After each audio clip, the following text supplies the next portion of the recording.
Someone out there is requesting a love reading. So let's see what we got. I'm going to pull from this sassy, snarky Scorpio deck. I just love for this kind of thing. These are the slippery cards, so hopefully they come out. But we'll see what we get. Yes! You can pass go. You can collect $200. So confirmation about something that you were thinking about in regards to this person. Let's see. Oh. Karmic partner. Yeah, they're a lesson, not a blessing.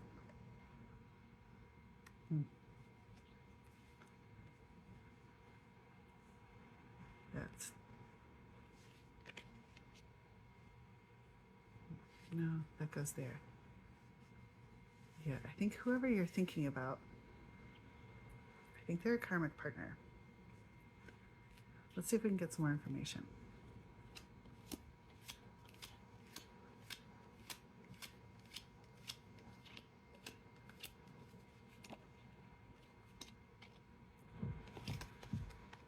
Manifest. Step 1, do something.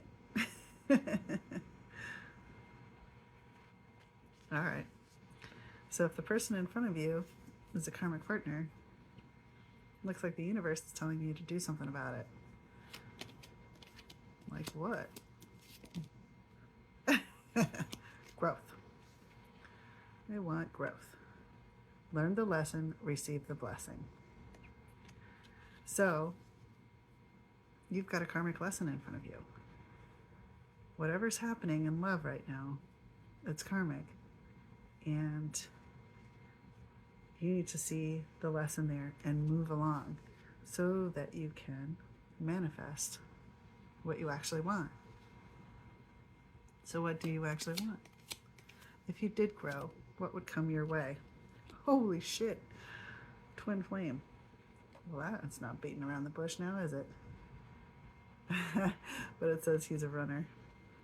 He's a track star.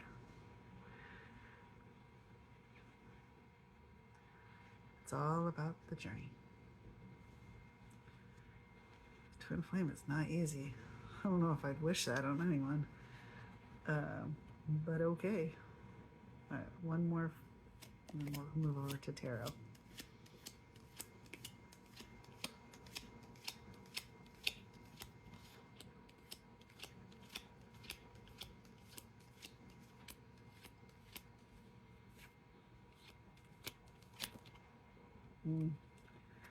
Cancer energy. Maybe you or them is a Cancer.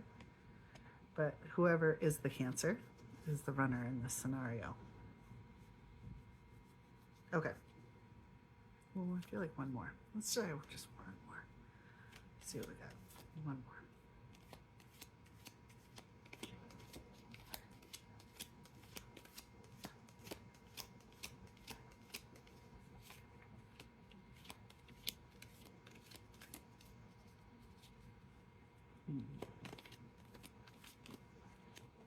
Self-care. I like underneath it says wine counts probably. But, you know, what I see here is journaling, sitting, how she's in kind of a meditative seat. Greenery, nice and calm. So when I think of this self-care, it's kind of that quieting down, going within. Like if you look at this, you know, these yes under the karmic partner, I'm kind of drawn to like her face, how it's just kind of like, I think that's the thing about karmic partners is they can become very intoxicating. That's why there's a lesson there. That's why you have to grow, is because there's something about them that is getting you stuck in a loop. Some sort of loop, some sort of behavior. So let's pull our tarot and see what's got you stuck. What do you need to learn to break out of this karmic partner cycle here?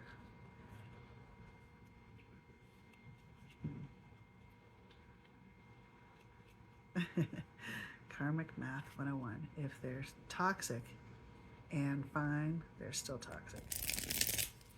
That's the tough part. It's a lot of times very toxic people come in very attractive packaging. Whoa, holy mackerel, that fell out. 10 of Cups. Divine love, harmony, blissful relationships, inner happiness, fulfillment. 7 of Cups, opportunities, wishful thinking, choices. So when I look at the 7 of Cups, it's this guy and he's got all these different cups that he's looking at. There's 7 different cups there and he doesn't know what to choose. It's a bunch of options. And the 10 of Cups, that's kind of like the happily ever after card. And so what I see here is somebody not knowing who to choose to give them their 10 of Cups. And I think they think it's this karmic partner, even though they know, you probably know deep down, this is a karmic partner. I think there's a hang up there. I feel like a lot of times what happens is there's something about that karmic partner that just scratches the right itch that you thought you needed. Like maybe they look like how you imagined your partner looking. Maybe they have the vibe that you thought you wanted. But somewhere deep inside, maybe you want something different. King of Pentacles reversed. The Empress reversed. 8 of Pentacles reversed. Self-discipline, boredom, stuck, stagnation, creative blocks, greed, vanity, perfectionism, no motivation, no passion. All these came out together. King of Pentacles reversed, the Empress reversed, and the 8 of Pentacles reversed. What's interesting is the 8 of Pentacles is this guy being like super diligent, and the Knight of Pentacles is this like slow, he's a pretty slow moving knight, slow and steady kind of guy. And both of those are in reverse. So they're kind of indicating this stuckness. And I think that's what's going on here, is that we've got this like repetitive type of tendency where we just keep lapping the same lap over and over again. And it's lapping around an Empress in reverse. Someone who is selfish, impatient, codependent, indecisive, overwhelmed, has lots of anxiety and infidelity. So whether it's you or this other person, this is the loop that you're stuck in. And it's because you feel like they're one of the possibilities of your 10 of Cups. They're not. This Empress in reverse is not gonna, it's not going anywhere. It's never gonna go anywhere. And it has that kind of treadmill feel about it. I think that's what it is it's like where it's like you're working hard, and maybe it feels exciting, like once again, I'm drawn to that face. Maybe it feels exciting, but you're not actually getting anywhere. It doesn't go anywhere. It doesn't lead to your 10 of Cups. It just looks like it might, but it doesn't.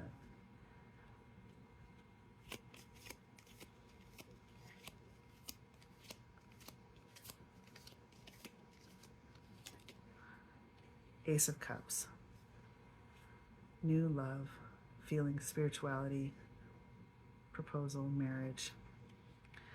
This, and I've talked about this before, Cups is meant to be emotions, like, that type of thing. But I always look at this Ace of Cups as self-love. Filling your own cup with what you need so that you only give to others what spills out. And I think that's what's called for in this situation. If you're stuck in some sort of karmic loop, it's usually because there's something about you that you don't love. There's usually something that's in regards to a lack of self-love, a lack of self-worth. Especially if you're attracted to somebody who is an Empress in reverse, that, if they're selfish, impatient, codependent, like that means that there's parts of you that are attracted to that. And I think it's important to make sure that, if someone is feeling codependent, if you're attracting somebody that's codependent, that means that you feel value by feeling needed. And in what way? What way do you actually want to be needed? Is it the fact that you feel like you should be able to financially make more money than this other person? Because that's not always the case. And so if that person makes more money than you, or do you all of a sudden feel less worthwhile? That's something to think about, and something to address, and something to learn about yourself so that you can fill that cup. Because the idea with filling your own cup is that it doesn't matter what's going on in anybody else's world. You're fine. You're going to be just fine. And so that's what you want to do when it comes to that Ace of Cups. It's self-care. That's what's going to break you out of a karmic cycle. That's what's going to help you grow. Regulating your nervous system, not avoiding things, not running from it in the sense of, maybe drinking too much or smoking too much. We got the Fool and Temperance both in reverse. Imbalance, excess, extremes, hesitation, recklessness, bad choices, risk-taking, overindulgence. That's exactly what I was just talking about.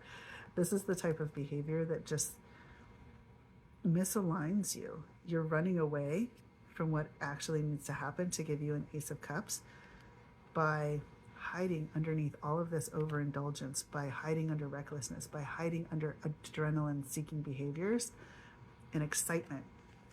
That excitement that gives you this feeling. But that's like she looks crazy, right? That's not the type of energy that's sustainable. That's not something that you build a 10 of Cups future with.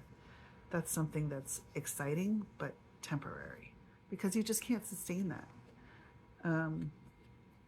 So you just, when it comes to that self-care, maybe take a break from drinking for a little while. Maybe, really go into nature, work on hikes, work on things that are outside. Like if you're always in the gym, maybe change your exercise routine so that it's more outdoor focused for a little while. That you're jogging down the streets, that you're hiking on the paths, that you're,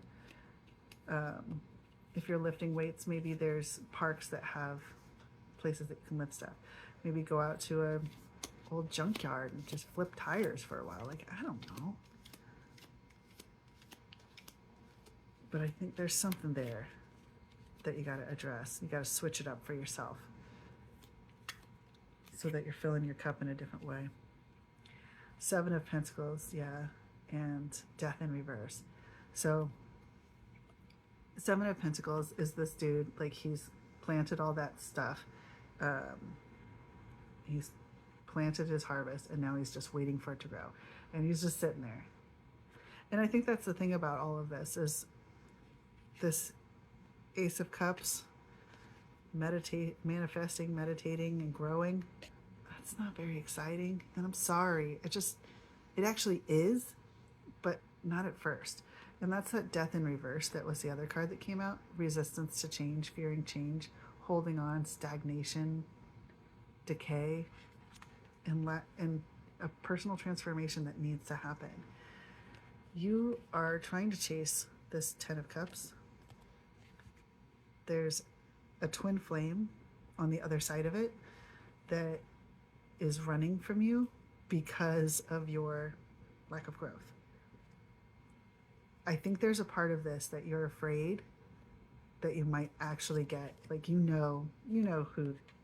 to choose, who's actually going to give this to you. But if you do choose them, then that means you have to buckle down and do the things that you need to do to become the person you need to become, to elevate your consciousness to a point at which you can actually connect.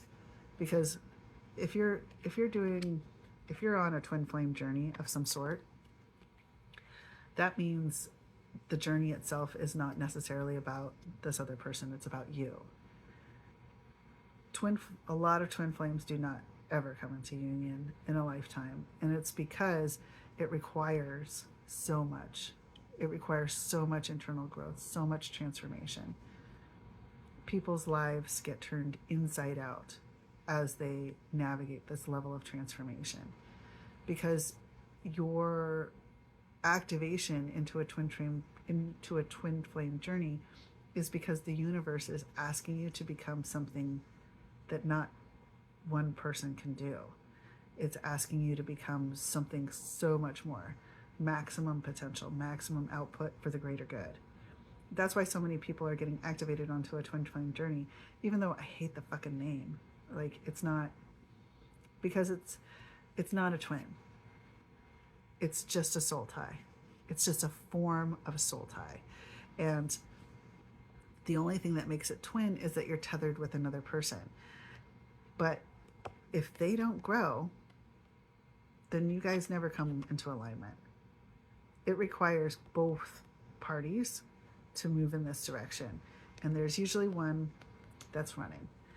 And it starts out, the first person is a runner, and then the tides turn, and then the second person is the runner, because the first person has fucked it up to such a degree that now the second person's like, peace, I'm out of here. But it's necessary, because that first person needed to learn the amount of self-love that is required, that they don't tolerate that behavior anymore. And so thus requires that the second person steps it up. But a lot of times that second person doesn't step it up, because usually to do so would require so much destruction in their physical world. Job loss, being ostracized from social groups, that type of thing. It's not easy. That's what I mean when I'm like, I wouldn't wish that on anybody. It's really hard. So I don't envy you. However, if you don't want to be stuck in that karmic cycle with a person that is never going to give you a 10 of cups, and you know this because they're an Empress in reverse, the growth is kind of necessary. The universe is telling you it's time to let go of some old habits that are holding you in stagnation. Even though you're being impulsive, even though you're chasing adrenaline rushes, you're actually completely stagnant. You're on a treadmill. You're not going anywhere. It's time to get off the treadmill. It's time to stop the cycles. And it's time to grow. Love you. Good night.